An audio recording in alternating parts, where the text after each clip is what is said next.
So hi everyone, thank you for the introduction. My name is Richard, and today I'm going to be talking about social anxiety.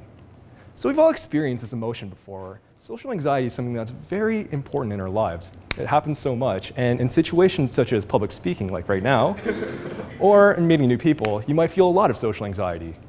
So many of you guys in this room today are doing some public speaking. So if you take a look around, you might see some people who look like this, who are nice and calm, not too anxious, right? But if you look at someone like me, I look a bit more like this.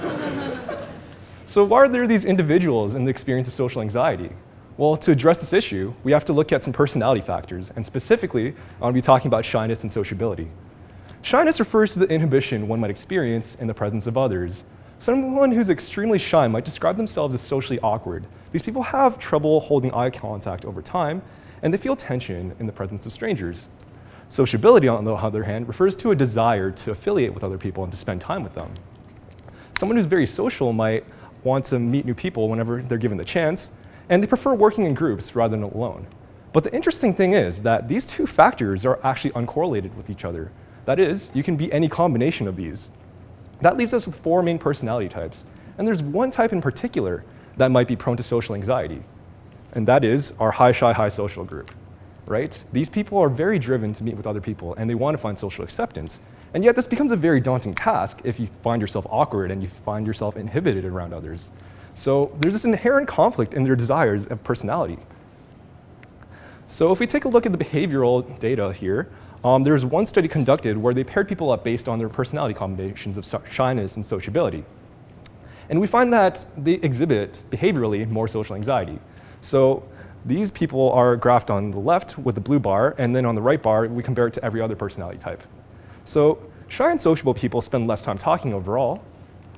They make less eye contact with each other, and they engage in more self-manipulative behaviors, such as fixing their hair or touching their face.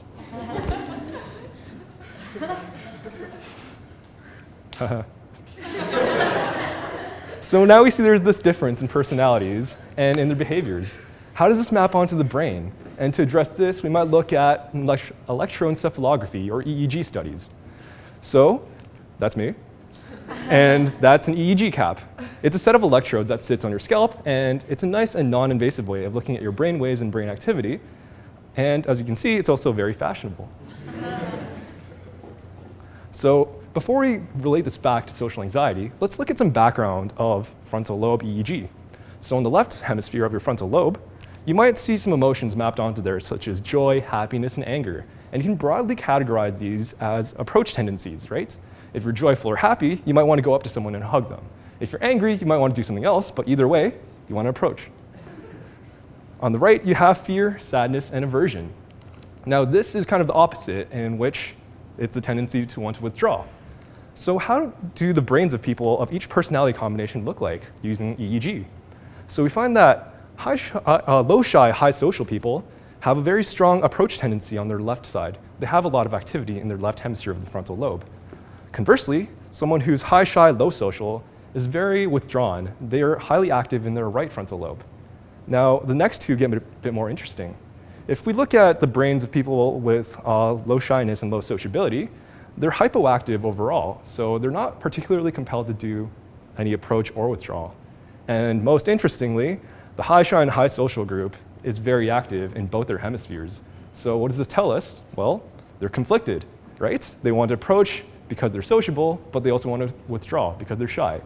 So we see that this conflict actually maps cleanly onto the brain. So ultimately, conflict is what leads to social anxiety.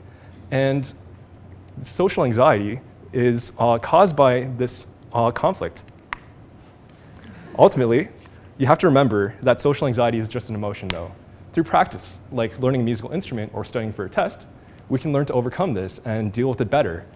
Our personality factors and our physiological factors may predispose us to think and behave in certain ways, but at the end of the day, we're still in control. Just remember, your emotions don't control nor define you. Rather,